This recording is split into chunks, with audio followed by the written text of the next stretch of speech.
Hi, this is Brandon Moon with Dragon Jun Tenkara. I want to welcome you to Fly Tying Night tonight. Tonight we're going to be tying up a cool little Jun Kebari. I call this the Ice Dragon Jun Kebari. This is going to be using a new feather that we have going up on the website, and I think you're going to enjoy this technique and this feather.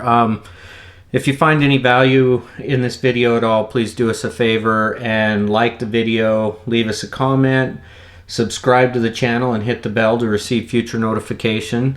This helps us out a lot as we continue to strive to give good quality content out into the community. So with that, we'll go ahead and we will get started. For our hook on this fly, we're going to be tying on the ML062 in a size 12. Tie this in a size 12 through 16, whichever size you like. For the thread on this, I'm going to be using 8/0 classic wax cornflower from Semperfli. We'll go ahead and put that fly in, or the hook in the vise here. This is a really fun hook to tie on, a really cool pattern, very effective. So I'm going to start this roughly about 3/4 of the way up the hook shank, and I'm just going to start laying my thread. You'll see that I use that tag end to kind of help create a nice smooth underbody by pushing each wrap into the previous wrap. The underbody is the foundation of my fly, so I want to make sure I create a nice smooth foundation. So I'm going to go just past the bend of that hook, trim that out. Now I'm just going to take some cobalt blue micro metal by Semperfli, and I'm just going to tie a piece of that in right here. Now I'm just going to wrap rearward a good couple wraps. Set that thread off to the side. Now I'm going to go forward again, taking and continuing to create a nice smooth underbody for this fly, and also capturing that micro metal because I want it to create an even body on this. I don't want to cut it short.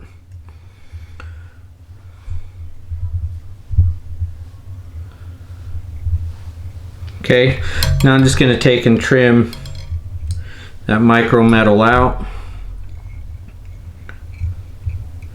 Now I'm just going to create a little bit of a taper to this. So I'm going to wrap rearward back to almost the back of this fly. And then I'm going to go forward again, all the way back to the front, and back again. I'll do this about 3 or 4 times depending on the size of the fly. I'm going to stop short of where I stopped last time, and then back forward. This just gives a little bit of a taper to the body, which I like. You don't have to. Again, stopping short, forward again, and then back, stopping short again. You can see there's just a nice little taper to that body. Now I'm going to half hitch this, and this is so I can use the rotary feature on this.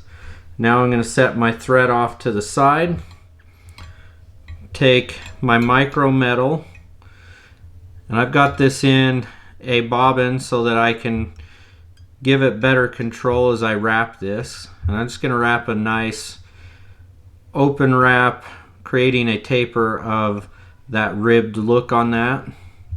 I'm going to go up in just past where I started my thread. That's just going to allow me to secure that in nice and good. So now that I've secured that in, take my scissors,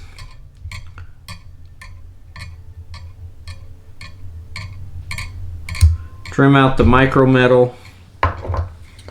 Now I'm going to take a little bit of Wonder Wax. I'm gonna wax up my thread a little bit. This just makes my thread tacky for when I take and put my dubbing on. For my dubbing, I'm gonna be using this Hare's Ear UV Hare's Ear substitute from Vicuna. I'm going to take a couple small pinches. I like less is more on this. It's buggy, but I want a good dubbing rope. And if I get too much on there, it makes it hard to do well. I don't need a lot. It's really just about 1.5 inches.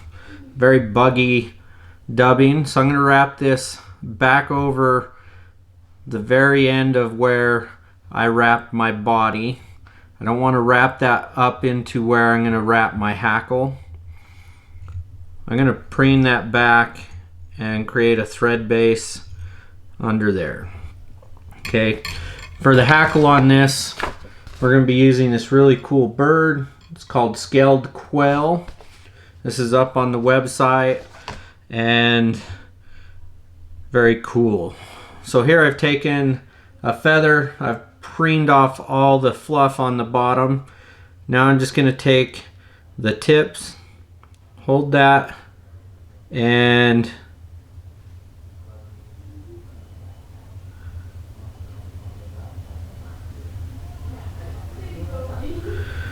just going to create a nice tie-in point like that. Now I'll hold this with the hackle in the rear and the tip of my tying point right where I have that hackle separated, right behind the dubbing that I just laid down. 2 wraps over the top, 1 or 2 wraps in front. That locks and secures it in place. Now I'm going to trim that hackle out. Set that off to the side on my bobbin rest, okay? Now you can see this hackle's already facing rearward, so it's going to wrap nice and good. I'm going to take my Tie Flies hackle tweezers. I'm going to grab that. I like this because it's a light tweezer but grips really, really well. I'm going to be preening these fibers rearward, trying not to capture fibers as I wrap this. This quail gives me a really cool gray Dunish color hackle. I'm just gonna take and secure that hackle in with about 2 wraps over the top of it. Now I'm going to pull all those fibers back and create a little bit of a head.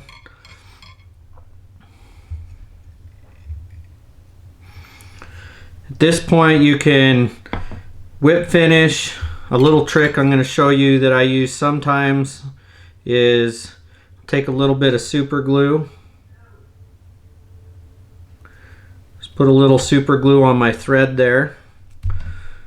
Now I'm just going to take my whip finish tool. So if you're worried about a secure whip,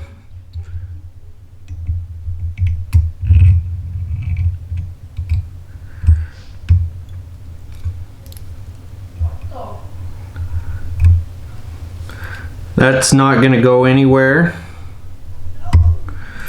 At this point you can trim out this fiber. I'm going to kind of grab it with my fingers up here towards the front and I'm just going to pop it off. That gives me the absolute cleanest pull and cut on that possible. And there you have the Ice Dragon Jun Kebari. Thank you for watching. Again, if you find any value in the video, please make sure and like it. Leave us a comment. Let us know what you think about this scaled quail that we're using on this. Check it out on the website. Hit the subscribe button and the bell to receive future notifications, and you have a wonderful evening.